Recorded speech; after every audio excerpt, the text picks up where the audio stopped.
저는 윤정호, 66살입니다. 살다 보면 단 한 문장이 사람 마음을 무너뜨리는 날이 있습니다. 어머니, 이번 여행은 우리 셋만의 추억을 만들고 싶었어요. 며느리의 그 말 한마디가 제 가슴을 송두리째 흔들어 놓았습니다. 구독과 좋아요는 큰 힘이 됩니다. 올해 설은 달랐습니다. 명절은 늘 집에서 차례상을 차리고 아들네와 친척들이 모여 떠들썩하게 보냈습니다. 그러나 올해는 아들이 제안했습니다.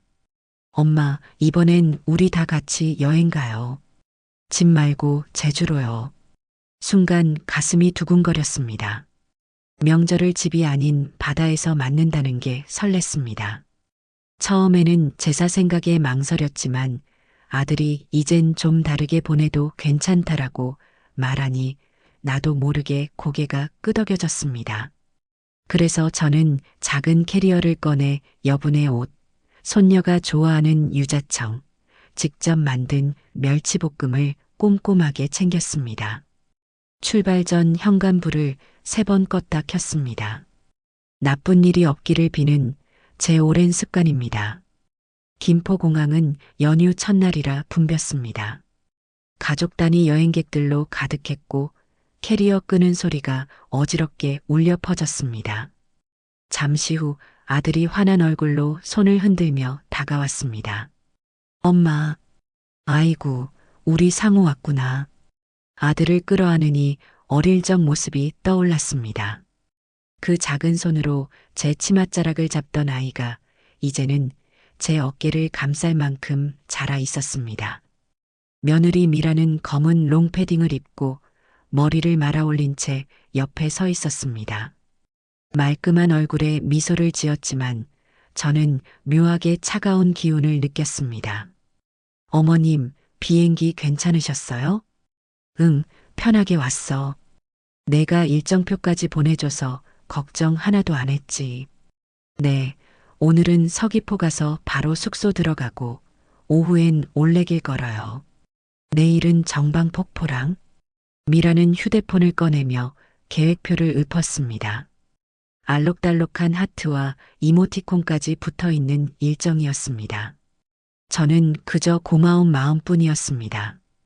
비행기는 금세 제주에 도착했습니다.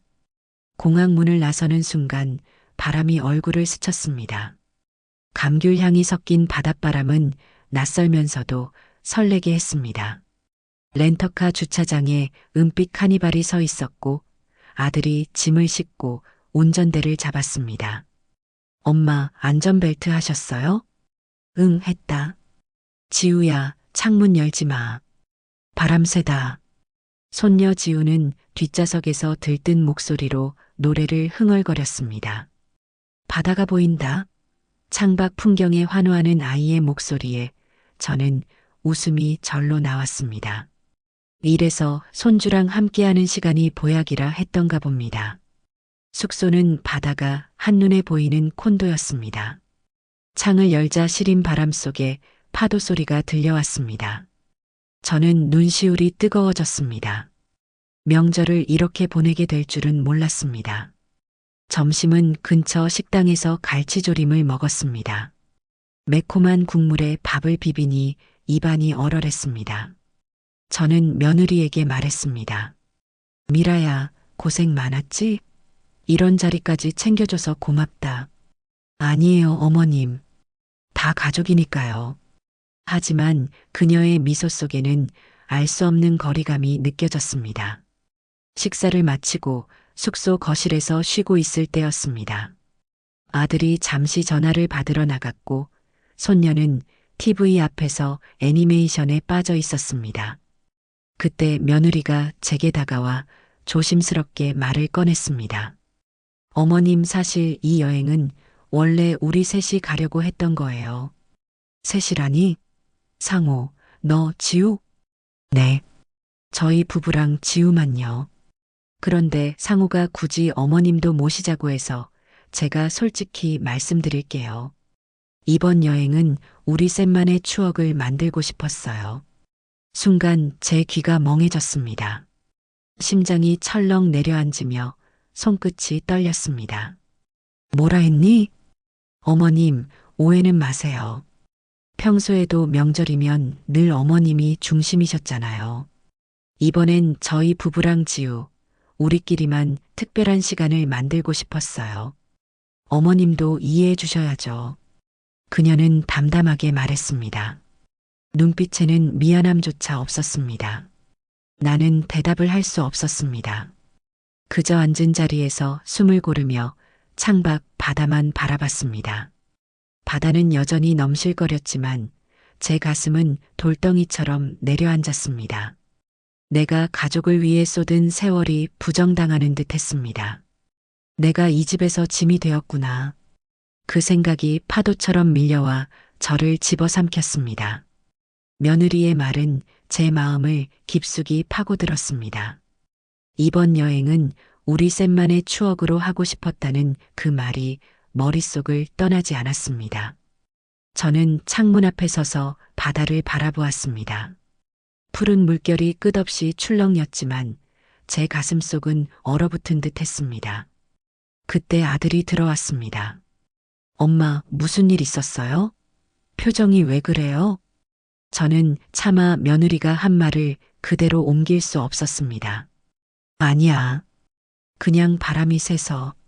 엄마, 여기 와서까지 그런 걱정하실 필요 없어요. 편하게 즐기세요. 아들은 제 눈빛을 읽으려 했지만 며느리의 시선이 날카롭게 우리 사이를 가로질렀습니다. 첫날 저녁은 숙소에서 직접 해먹기로 했습니다. 저는 미리 챙겨온 멸치볶음과 유자청을 꺼냈습니다. 지우는 달달한 유자차를 마시며 좋아했지만 며느리는 찻잔을 내려놓으며 말했습니다. 어머님, 사실 이런 건 굳이 안 챙기셔도 돼요. 요즘은 뭐든 다 현지에서 사면 되니까요.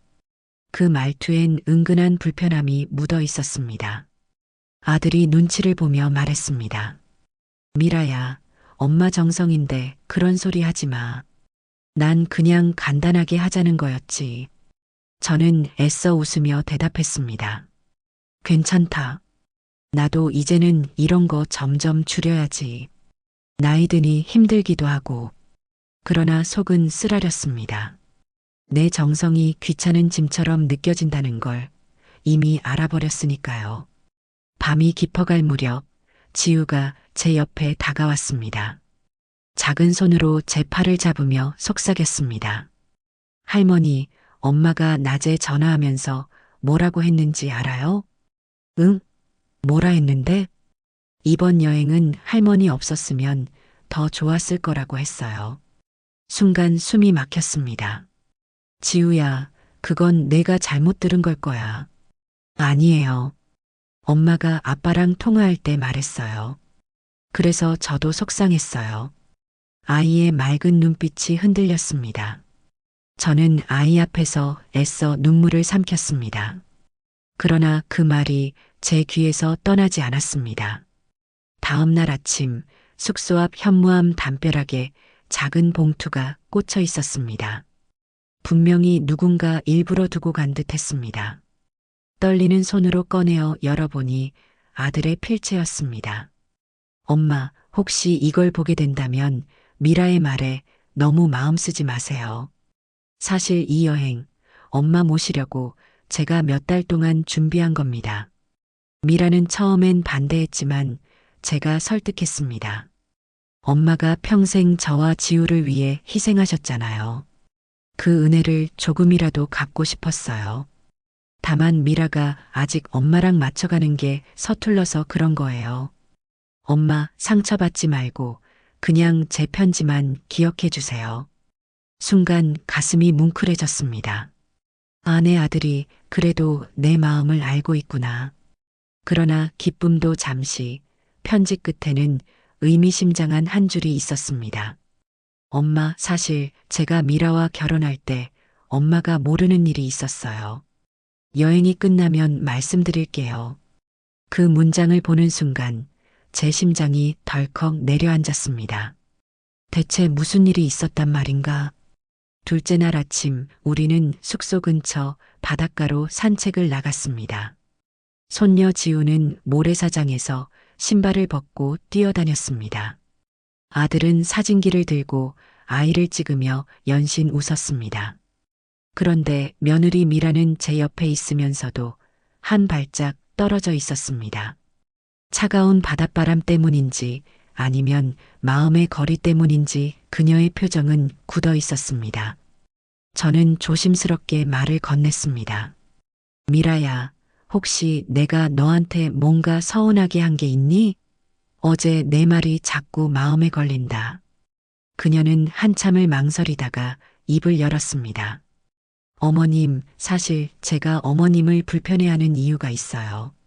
그녀의 목소리는 바람소리에 섞여 작게 떨렸습니다. 제가 상호 씨랑 결혼하기 전에 들은 얘기가 있었어요. 어머님이 절 반대하신다고 집안이 부족하다고, 제 직업이 보육교사라 불안정하다고요. 그래서 저는 처음부터 어머님 앞에서 위축됐어요. 저는 깜짝 놀랐습니다. 뭐라고? 내가 그런 말을 했다고? 네, 상호 씨의 고모님께 직접 들었어요. 어머님이 저 같은 사람은 절대 탐탁지 않아 한다고요.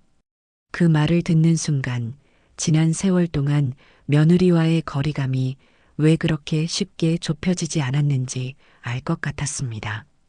저는 곧장 아들을 불렀습니다. 상호야, 너 이 얘기 알고 있었니? 아들은 고개를 숙이며 대답했습니다. 알고 있었어요.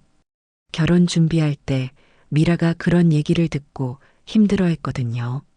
하지만 엄마한테 말씀드리면 더 복잡해질까봐 그냥 제가 덮었습니다.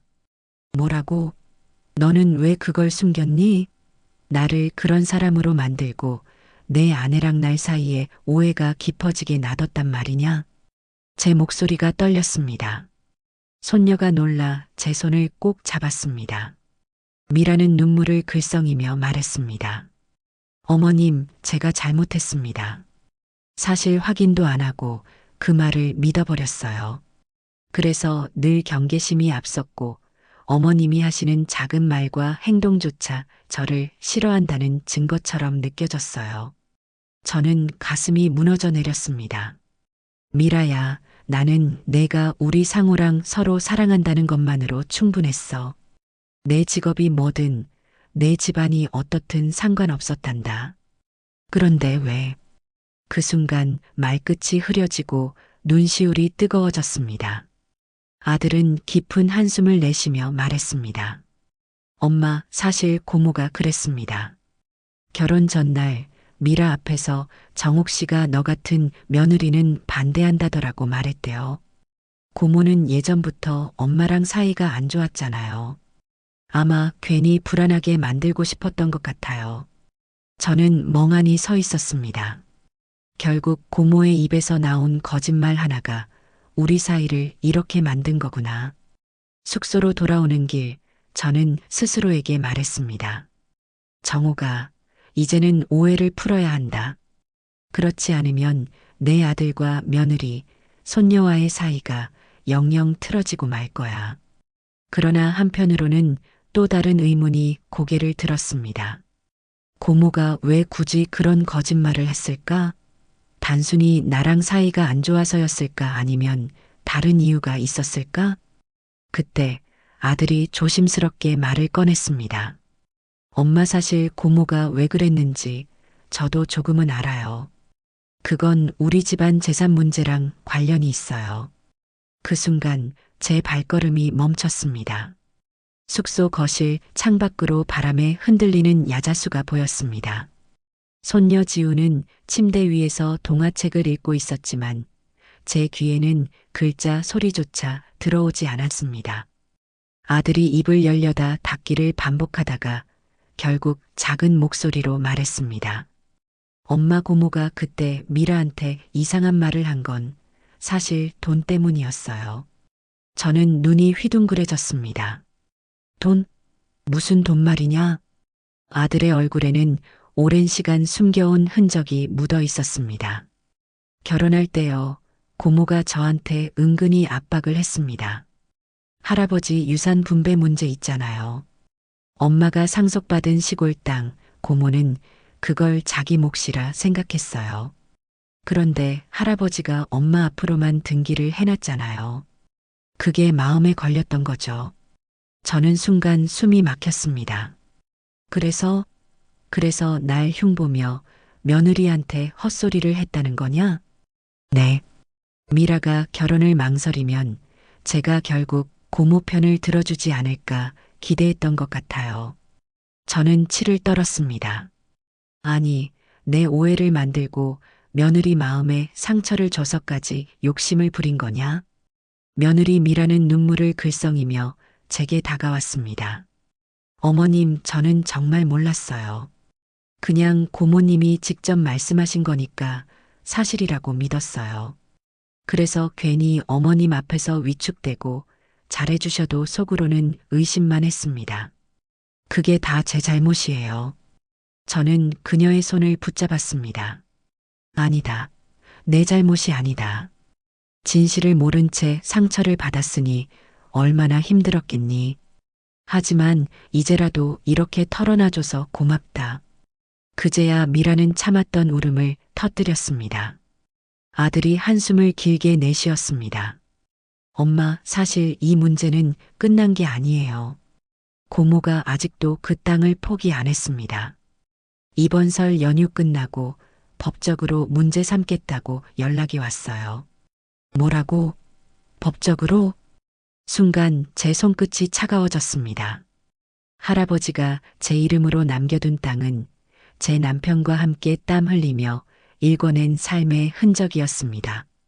그런데 그걸 빼앗기 위해 거짓말까지 꾸며댔다는 사실에 치가 떨렸습니다. 그때 손녀 지우가 조용히 다가와 제 손을 꼭 잡았습니다. 할머니, 울지 마세요. 저는 할머니 편이에요. 순간 울컥해 눈물이 왈칵 쏟아졌습니다. 아이의 작은 손이 제 온 세상을 붙들어주는 듯 했습니다. 며느리가 조심스럽게 물었습니다. 어머님, 그럼 그 땅 어떻게 하실 거예요? 그 질문에 아들은 즉각 말을 잘랐습니다. 그건 엄마 소유야. 고모가 뭐라 해도 상관없어. 상호 씨, 현실을 생각해야죠. 괜히 재산 문제로 소송이라도 벌어지면 우리 가족 평생 시끄러워요. 그럼 지우한테도 안 좋아요.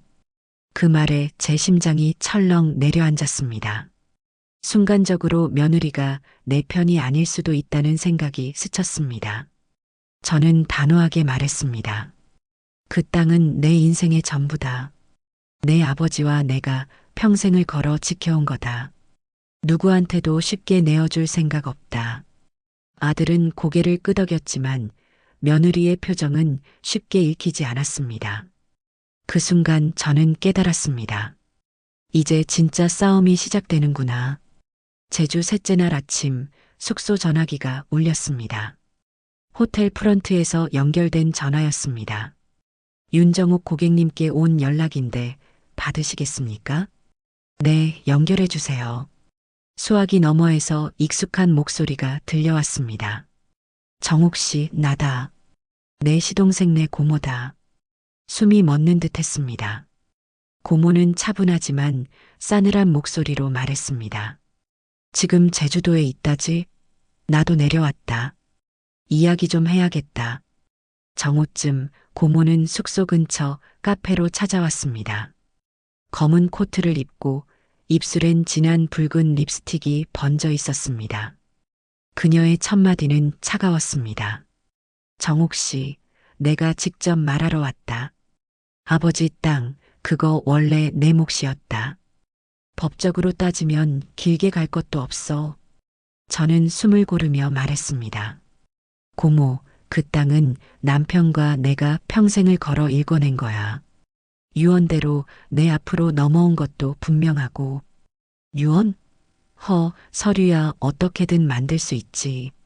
중요한 건 내 권리야. 고모의 눈빛은 탐욕으로 번쩍거렸습니다. 그 순간 며느리 미라가 자리에 끼어들었습니다. 고모님 말씀도 일리가 있는 것 같아요. 만약 법적으로 문제된다면 우리 가족이 괜히 힘들어질 수도 있잖아요. 저는 깜짝 놀라 며느리를 바라봤습니다. 미라야, 내가 지금 무슨 소리를 하는 거니? 저는 그냥 지우 생각을 하는 거예요. 혹시라도 소송 같은 일로 세상에 알려지면 아이가 얼마나 힘들겠어요. 그 말은 마치 제 편이 아닌 고모 쪽을 감싸는 것처럼 들렸습니다. 아들은 며느리를 노려보며 말했습니다. 미라야, 제발 그만해. 엄마가 얼마나 고생해서 여기까지 왔는지 알잖아. 고모가 거짓말로 우리 가족을 갈라놓으려 하는데 왜 그 편을 들어? 나는 편든 게 아니에요. 현실을 말한 거예요. 두 사람의 목소리가 커지자 카페 안 손님들이 힐끗거렸습니다. 고모는 차갑게 웃었습니다. 봐라. 벌써 며느리 마음도 흔들리고 있잖아. 정옥 씨, 내가 땅을 고집하는 순간 가족 사이가 갈라질 거다. 차라리 나한테 일부라도 내어주면 조용히 넘어가겠다. 저는 손을 떨며 자리에서 일어섰습니다. 고모, 당신이 무슨 말을 꾸며냈는지 이제야 알겠다. 며느리와 내 사이까지 이간질해 놓고 하지만 나는 절대 굴하지 않을 거다. 그때 손녀 지우가 제 손을 잡으며 울었습니다. 할머니, 제발 싸우지 마세요. 다들 왜 이렇게 무서운 말을 해요? 아이의 울음에 모두가 순간 멈칫했습니다. 그러나 이미 균열은 깊어지고 있었습니다. 숙소로 돌아오는 길, 아들은 이를 악물고 말했습니다. 엄마, 절대 포기하지 맙시다. 제가 끝까지 지켜드릴게요. 그러나 제 옆에서 걸어가던 며느리의 표정은 복잡했습니다. 눈빛에는 죄책감과 두려움, 그리고 어쩌면 다른 계산이 엿보였습니다. 저녁 숙소에서 모두가 각자 방으로 들어간 뒤였습니다. 저는 창문을 닫으려다 복도 쪽에서 희미한 목소리를 들었습니다. 문틈으로 새어 들어온 말소리는 분명 며느리 미라와 고모의 것이었습니다. 고모님, 조금만 더 밀어붙이면 어머님도 흔들리실 거예요. 그래야지. 내가 내 편 들어주니까 일이 수월해지는 거다. 상호는 고지식해서 우리 뜻대로 안 되지만 넌 똑똑하잖아. 근데 혹시 들키면 어떡하죠? 걱정 마. 어차피 내가 처음부터 내 앞에서 정옥 씨가 널 싫어한다고 얘기했던 것도 다 널 내 편으로 만들려고 한 거니까. 그 순간 제 등골이 오싹해졌습니다. 뭐라고? 결국 둘이 짜고 있었단 말이야? 다음 날 아침 미라는 아무 일 없다는 듯 환하게 웃으며 아침상을 차렸습니다. 어머님, 오늘은 제가 직접 된장찌개 끓여봤어요. 고향 된장 사오셨다길래요. 저는 숟가락을 들지 못했습니다. 전날 밤의 대화가 귀에 맴돌았습니다. 아들은 그저 맛있다며 밥을 먹었고 손녀는 해맑게 웃었지만 저는 미라의 손끝이 떨리는 것을 놓치지 않았습니다. 겉으로는 웃고 있었지만 속으로는 이미 계산기를 두드리고 있는 게 분명했습니다. 식사가 끝난 뒤 저는 더는 참지 못하고 물었습니다. 미라야, 솔직히 말해라. 너 고모랑 짜고 무슨 꿍꿍이를 부리는 거냐? 미라는 숟가락을 떨어뜨리며 눈을 크게 떴습니다. 어머님, 무슨 말씀하시는 거예요? 다 들었다. 어젯밤 복도에서 내가 고모한테 조금만 더 밀어붙이면 된다고 했던 말 다 내 귀에 들어왔다. 아들이 놀라 며느리를 바라봤습니다. 미라야, 그게 무슨 소리야? 미라는 한참 침묵하다가 결국 눈을 치켜떴습니다. 그래요. 맞아요. 고모님이랑 저 같이 생각했어요. 어머님이 그 땅을 고집하면 우리 가족은 평생 힘들어질 거예요. 차라리 고모님이랑 타협하고 일부라도 나눠드리는 게 나아요. 그럼 고모님도 물러나고 우리도 편해지고. 아들은 얼굴이 창백해졌습니다. 너 지금 무슨 소리를 하는 거야? 그게 내 진심이야? 상호 씨, 현실 좀 보세요. 아이 키우려면 돈도 필요하고 집도 필요해요. 어머님 땅을 끝까지 지킨다고 해서 우리 삶이 나아지는 게 있냐고요? 아들은 자리에서 벌떡 일어나 주먹으로 테이블을 쳤습니다.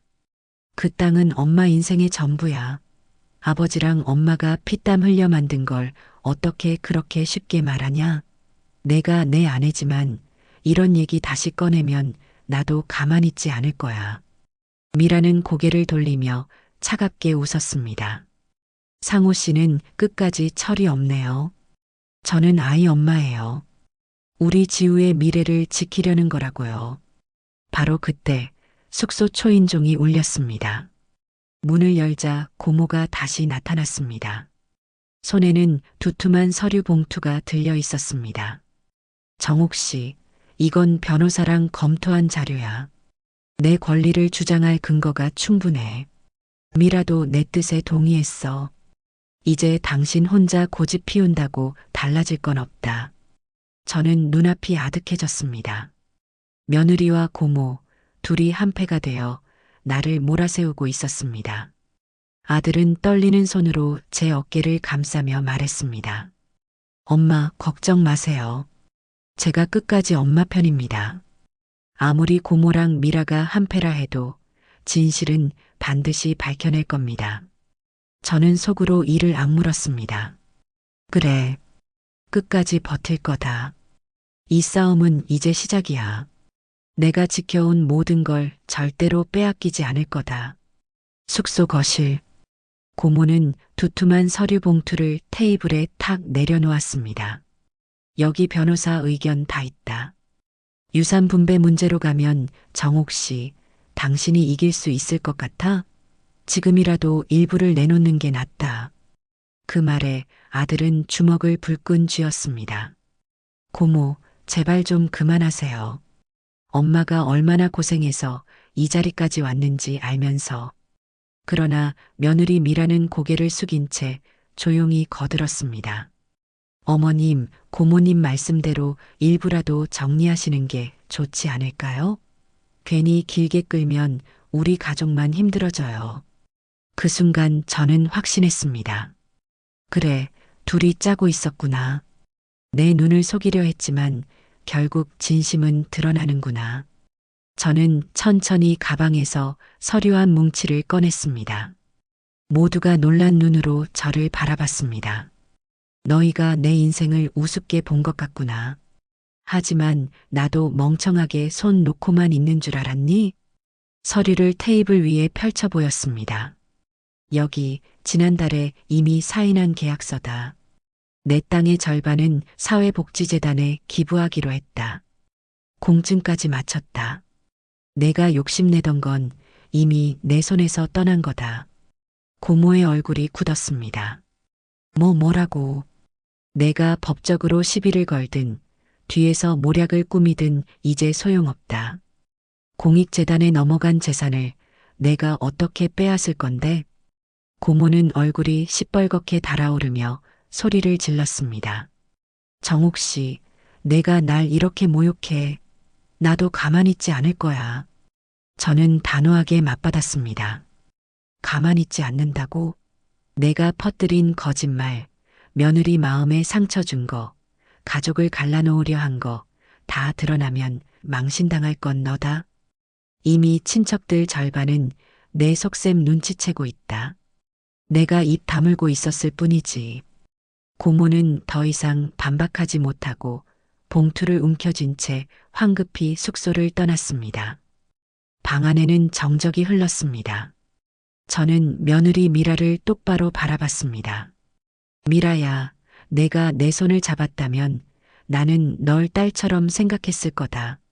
내 건물 일부도 내게 물려줄 마음이 있었다. 하지만 넌 나를 배신했지. 고모랑 짜고 계산만 하다가 결국 내 아이 앞에서 거짓말하는 엄마가 됐어. 미라는 얼굴이 창백해져 무릎을 꿇었습니다. 어머님 잘못했어요. 순간 욕심이었어요. 고모님 말에 휘둘린 것도 있고 저도 지우를 생각하다 보니 저는 차갑게 손을 내저었습니다. 용서? 그건 쉽다. 하지만 신뢰는 다시 쌓기 어렵다. 오늘 이후로 난 널 며느리로 대하지 않는다. 넌 그저 상호의 아내일 뿐이다. 내 자리를 기대하지 마라. 아들은 깊은 숨을 몰아쉬며 아내를 바라봤습니다. 미라야, 너 오늘 한 말 절대 잊지 마. 내가 진심으로 변하지 않는다면 우리 가족도 함께할 수 없다. 미라는 눈물을 흘리며 고개를 숙였지만 더는 변명하지 못했습니다. 며칠 뒤 고모가 실제로 법적 조치를 취하려 했지만 이미 기부 계약이 완료된 사실이 밝혀졌습니다. 재단 측 변호사가 공식적으로 기자회견을 열면서 지역 언론에는 기사가 실렸습니다. 욕심부리다 망신당한 친척 여성, 유산 분쟁 패배. 고모는 친척들 사이에서 철저히 외면당했습니다. 결국 체면은 땅에 떨어졌고 그녀가 쌓아온 인간관계마저 한순간에 무너졌습니다. 그날 밤 저는 거울 앞에 앉아 제 얼굴을 한참 바라봤습니다. 눈가에는 세월의 주름이 깊게 패여 있었지만 그 속엔 다시는 무너지지 않을 단단한 빛이 서려 있었습니다. 손녀 지우가 제 곁에 와 속삭였습니다. 할머니, 이제 무서운 일 다 끝난 거죠? 저는 아이의 손을 꼭 잡으며 말했습니다. 그래, 다 끝났다. 이제 할머니가 널 끝까지 지켜줄 거다. 어떤 욕심도, 어떤 거짓말도 우리를 흔들 수 없어. 창밖 바다는 여전히 거칠게 출렁이고 있었지만 제 마음은 오랜만에 환하게 맑아졌습니다. 제주에서 돌아온 지 한 달쯤 되었을 때였습니다. 시골 마을 친척들 사이에서 고모 이야기가 돌기 시작했습니다. 아니, 어쩌다 그렇게 욕심을 부려서 망신만 당했대? 재산 때문에 며느리까지 끌어들였다지? 욕심이 눈을 가리면 결국은 자기 무덤 파는 거야. 고모는 이웃들 눈총을 견디지 못하고 결국 서울로 이사를 갔습니다. 전화 한 통조차 하지 않았습니다. 며느리 미라는 그 후로 눈치를 보며 자주 전화를 걸어왔습니다. 어머님, 이번 주엔 제가 지우 데리고 찾아뵐게요. 반찬도 좀 챙겨갈게요. 하지만 저는 예전처럼 반갑게 받지 않았습니다. 그래, 와라. 근데 반찬은 필요 없다. 그냥 지우랑 놀다 가라. 그 말만으로도 그녀는 제게 선을 느낄 수 있었을 겁니다. 반면 손녀 지우는 매주 토요일마다 제게 와서 말했습니다. 할머니, 이제 우리 가족은 절대 안 싸우지요? 저는 아이를 품에 안고 대답했습니다. 그래, 지우야. 할머니가 너 웃는 얼굴 지켜주려고 끝까지 버텼단다. 그날 밤 저는 오래된 앨범을 꺼내 남편 사진을 바라봤습니다. 여보, 당신이 남기고 간 걸 지켜냈어. 이제 그만 마음 놓아도 되겠지. 바람에 앨범 장이 스르륵 넘어가며 마치 남편이 웃는 듯한 사진이 눈에 들어왔습니다.